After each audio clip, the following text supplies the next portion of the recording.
दोस्तों नमस्कार, स्वागत है आप सभी का। एक बार फिर से आई चलते हैं बिहार की ताजा खबरों की ओर। लेकिन उससे पहले अगर आपने अभी तक इस चैनल को सब्सक्राइब नहीं किया तो कर ले, जिससे कि आपको बिहार की ताजा खबर रोजाना मिलती रहे।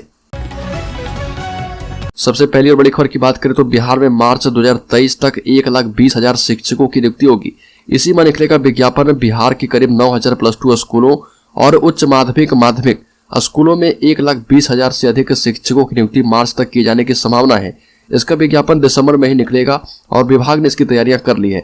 शीतकालीन सत्र के बाद कैबिनेट की बैठक पर नई रूलबुक पर मुहर लगने की संभावना है। सूत्रों के मुताबिक शिक्षा विभाग करीब 2 लाख से अधिक शिक्षकों के वेतन आदि के लिए बजट में राशि के प्रावधान की भी तैयारी कर रहा। अगली बिहार बोर्ड ने मैट्रिक का मॉडल प्रश्न पत्र किया जारी। विज्ञान विषय का प्रश्न पत्र 35 पेजों का होगा।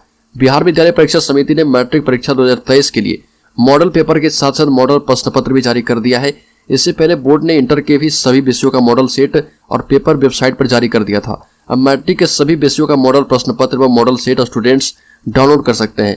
मॉडल पेपर से साफ हो गया कि इस बार भी प्रश्नों की संख्या विकल्प के तौर पर दोगुनी रहेगी। अलीगढ़ भागलपुर में गंगा में सुरंग से बिछेगी तेल की पाइपलाइन, 5 राज्यों से होकर गुजरेगी। फाइबर केबल का फैलेगा जाल। बिहार के भागलपुर में पहली बार गंगा में सुरंग बनाकर क्रूड ऑयल की पाइपलाइन बिछाई जाएगी और यह पाइपलाइन ओडिशा के पारदीप बंदरगाह से कच्चे तेल की आपूर्ति असम के नुमालीगढ़ रिफाइनरी को करेगी। नुमालीगढ़ असम के गोलाघाट जिले के मुरंगी में स्थित है। पाइपलाइन 5 राज्यों से होकर गुजरेगी। क्रूड ऑयल की पाइपलाइन ओडिशा, पश्चिम बंगाल, झारखंड, बिहार होकर सिलीगुड़ी के रास्ते गुवाहाटी जाएगी। अलीगढ़ छपरा शराब कांड पर बीजेपी के समर्थन में उतरे मांझी। सरकार से करते मुआवजे की मांग। छपरा में जहरीली शराब कांड में मौत का आंकड़ा 53 तक पहुंच गया है और विरोधी दल बीजेपी से लेकर सहयोगी पार्टी भी नीतीश कुमार को घेर रही है। इसी कड़ी में पूर्व मुख्यमंत्री और हिंदुस्तानी अवाम मोर्चा के संरक्षक जीतन राम मांझी ने भी सरकार से एक मांग कर दी है। जीतन राम मांझी ने छपरा कांड पर दुख जताते हुए कहा कि जितने भी लोगों की मौत हुई सरकार उन्हें मुआवजा दे। जीतन राम मांझी ने पहले भी शराबबंदी कानून को वापस लेने की मांग की थी। अलीगढ़ बिहार में हंगामे के बीच पारित हुआ नगर पालिका विधेयक। निजी संपत्ति गिराने से पहले देना होगा नोटिस। पटना विधानसभा में हंगामे के बीच बिहार नगर पालिका विधेयक 2022 पारित कर दिया गया, जिसके तहत सार्वजनिक भूमि को गिराने से पहले स्थानीय निकायों को अतिक्रमणकारियों को पहले सूचना देनी होगी। विधेयक के मुताबिक निकाय अधिकारी नोटिस जारी करने के 24 घंटे बाद अस्थायी अतिक्रमण और 15 दिन की नोटिस अवधि के बाद ही अस्थायी अतिक्रमण हटा सकते हैं। उप मुख्यमंत्री तेजस्वी यादव ने कहा कि राज्य सरकार झुग्गी झोपड़ियों में रहने वालों को वैकल्पिक आवास उपलब्ध कराने के लिए एक पुनर्वास नीति लेकर आ रही है। अगली खबर, जहरीली शराब कांड मामले पर नेता प्रतिपक्ष विजय कुमार सिन्हा समेत तमाम बीजेपी के नेता छपरा पहुंचे। यहां पीड़ित परिजनों से मुलाकात की। इस दौरान विजय कुमार सिन्हा ने कहा कि नीतीश कुमार को नैतिकता के आधार पर इस्तीफा दे देना चाहिए और यह कह रहे हैं कि जो पिएंगे वो मरेंगे। अगर मुआवजा और न्यायिक जांच की व्यवस्था नहीं बनाई जाती है तो हम लोग राज्यपाल से शुक्रवार को मिलेंगे और राष्ट्रपति शासन की मांग करेंगे, क्योंकि ये सदन के अंदर भी दबा रहे, लाशों को दबा रहे और भय का माहौल भी बना रहे।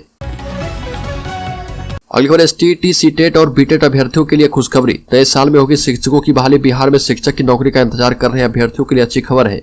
दरअसल शिक्षक बनने की चाह रखने वाले अभ्यर्थियों को शिक्षा विभाग में नए साल में नौकरियों का बड़ा तोहफा देने जा रहा। बिहार में शिक्षक बहाली प्रक्रिया को लेकर जल्द ही सरसई खत्म होने जा रहा और शीतकालीन सत्र समाप्त होते ही नई रूलबुक पर मुहर लग सकती है। शिक्षा विभाग ने काफी पहले नई रूलबुक को तैयार कर लिया है और कैबिनेट से हरी झंडी नहीं मिलने की वजह से विज्ञापन जारी नहीं हुआ।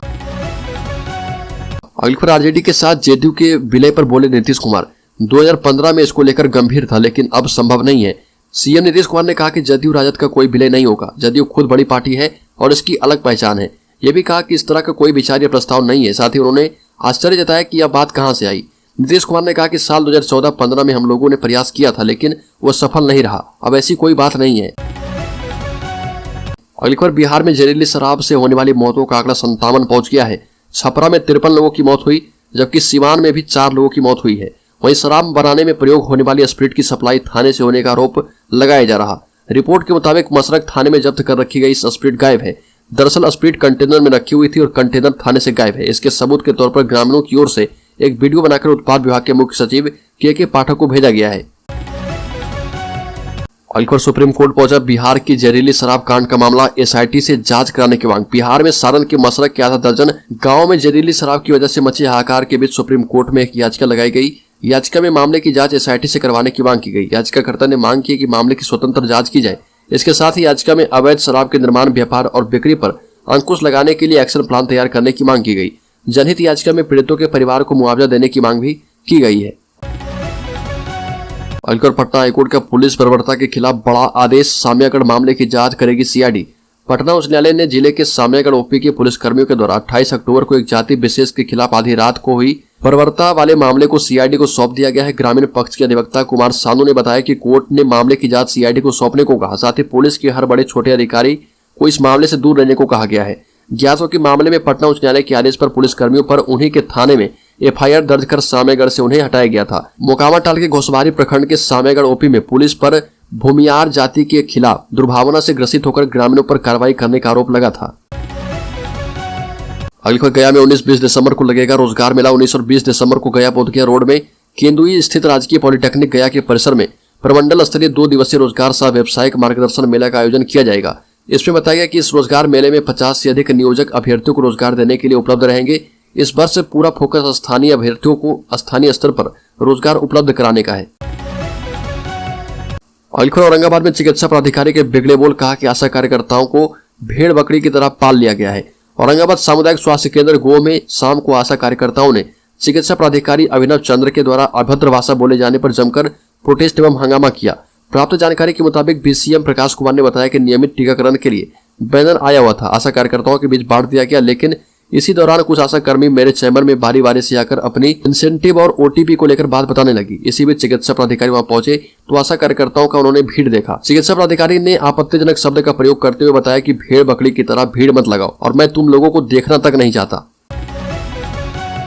अलखर, छपरा में जहरीली शराब से हुई मौतों के बाद अब सहयोगी दल के विधायक इस शराबबंदी कानून पर सवाल उठाने लगे। बेतुका कानून कहकर संबोधित कर रहे हैं।